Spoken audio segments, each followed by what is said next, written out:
ലോകത്തിലെ ഏറ്റവും വലിയ സൂപ്പർ പവറാണ് അമേരിക്ക. അവിടുത്തെ പ്രസിഡന്റ് ഡൊണാൾഡ് ട്രംപ് കണ്ണുരുട്ടിയാൽ പേടിക്കുന്ന ഒരുപാട് രാജ്യങ്ങളുമുണ്ട്. എന്നാൽ പുതിയ ഇന്ത്യയോട് അമേരിക്കയുടെ ഈ വിരട്ടലൊന്നും വിലപ്പോവില്ല. അമേരിക്കയുടെ ഭീഷണികളെ പുല്ലുപോലെ തള്ളിക്കളഞ്ഞ് ഇന്ത്യ മുഖത്തടിച്ചതുപോലെ മറുപടി നൽകിയിരിക്കുകയാണ്. അമേരിക്കയുടെ ഇരട്ടത്താപ്പ് പൊളിച്ചടുക്കി കയ്യിൽ കൊടുത്തിട്ടുണ്ട് ഇന്ത്യ. റഷ്യയിൽ നിന്നും എണ്ണ വാങ്ങുന്ന ഇന്ത്യക്കും ചൈനയ്ക്കുമെതിരെ 100% തീരുവ ചുമത്താനുള്ള പുതിയ ബില്ല് അമേരിക്കൻ സെനറ്റിൽ തയ്യാറായിരിക്കുകയാണ്. മുമ്പ് ഇന്ത്യ ഉൾപ്പെടെയുള്ള രാജ്യങ്ങൾക്കുമേൽ ട്രംപ് അടിച്ചേൽപ്പിച്ച പകരം തീരുവ അമേരിക്കൻ സുപ്രീം കോടതി തന്നെ അസാധുവാക്കിയതാണ്. പിടിച്ചെടുത്ത കാശ് തിരികെ കൊടുക്കാൻ വരെ കോടതി ഉത്തരവിട്ടു. അങ്ങനെ കോടതിയിൽ നിന്ന് വലിയ അടിയേറ്റപ്പോൾ തൊഴിൽ ചൂഷണമെന്നും കയറ്റുമതി ചട്ട ലംഘനമെന്നും ഒക്കെ പറഞ്ഞ് വളഞ്ഞ വഴിക്ക് ഇന്ത്യയും ബ്രസീലിനെയും കാനഡയും വീഴ്ത്താനാണ് ട്രംപിന്റെ പുതിയ നീക്കം. ബ്രസീലിനും കാനഡയ്ക്കും മേൽ ഇതിനകം തീരുവ ഭീഷണി മുഴക്കി കഴിയുകയും ചെയ്തു.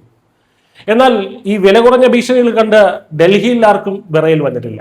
റഷ്യയിൽ നിന്ന് ഇപ്പോഴും എണ്ണയും ഗ്യാസും വാങ്ങിക്കൂട്ടുന്ന യൂറോപ്യൻ രാജ്യങ്ങൾക്കെതിരെ നടപടിയെടുക്കാൻ ധൈര്യമില്ലാത്ത നട്ടലില്ലാത്ത അമേരിക്ക ഇന്ത്യയെ മാത്രം വിരട്ടാൻ വരുന്നത് എവിടുത്തെ ന്യായമാണെന്ന് ഇന്ത്യ തുറന്നടിച്ചിരിക്കുകയാണ്.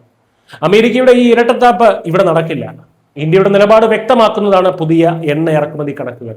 അമേരിക്കയുടെ ഭീഷണി കേട്ട് റഷ്യൻ എണ്ണ വാങ്ങുന്നത് കുറയ്ക്കുകയല്ല, മറിച്ച് ഇന്ത്യ ഗണ്യമായി കൂട്ടുകയാണ് ചെയ്തത്. ഈ ജൂലൈ ഓഗസ്റ്റ് മാസങ്ങളിൽ ഇന്ത്യയുടെ പ്രതിദിന എണ്ണ ഇറക്കുമതി 50 ലക്ഷം ബാരൽ ആയിരിക്കും. ഇതിൽ പകുതിയിലധികവും, അതായത് 26 മുതൽ 27 ലക്ഷം ബാരൽ വരെ എണ്ണ റഷ്യയിൽ നിന്നായിരിക്കും എത്തുക.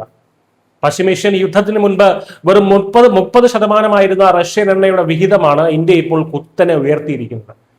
ഇന്ത്യ എന്തുകൊണ്ടാണ് ഈ കടുത്ത തീരുമാനത്തിലേക്ക് പോയത്? അതിന്റെ ഉത്തരവാദിയും അമേരിക്ക തന്നെയാണ്.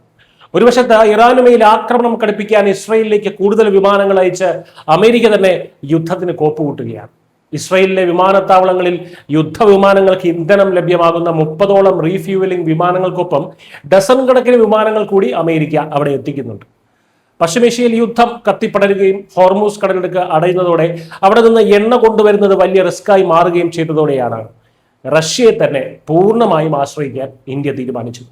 ചുരുക്കത്തിൽ ലോകത്തിൽ യുദ്ധം ആളിക്കത്തുകയും എണ്ണവില കൂട്ടുകയും ചെയ്യുന്ന അമേരിക്കയുടെ വിരട്ടലിൽ വീഴാൻ പ്രധാനമന്ത്രി നരേന്ദ്രമോദിയുടെ ഇന്ത്യ ഒരിക്കലും തയ്യാറല്ല. ഇന്ത്യയുടെ ഊർജ്ജ സുരക്ഷയാണ് രാജ്യത്തിന് വലുത്. അതിന് വിലങ്ങുതടിയാകാൻ വരുന്നവരോട് പോയി പണി നോക്കണം മിസ്റ്റർ എന്ന് പറയാൻ തന്നെയാണ് ഇന്ത്യയുടെ ഉറച്ച തീരുമാനം. എത്രയൊക്കെ ഉപരോധങ്ങൾ വന്നാലും ട്രംപ് എത്ര വലിയ ഭീഷണികൾ മുഴക്കിയാലും ഇന്ത്യക്ക് ഇന്ത്യയുടെ രാജ്യ താല്പര്യങ്ങളാണ് വലുത്. ലാഭത്തിൽ സൗകര്യത്തിൽ എവിടെ നിന്ന് എണ്ണ കിട്ടുന്നോ അവിടെ നിന്ന് നമ്മൾ എണ്ണ വാങ്ങും. അത്ര തന്നെ.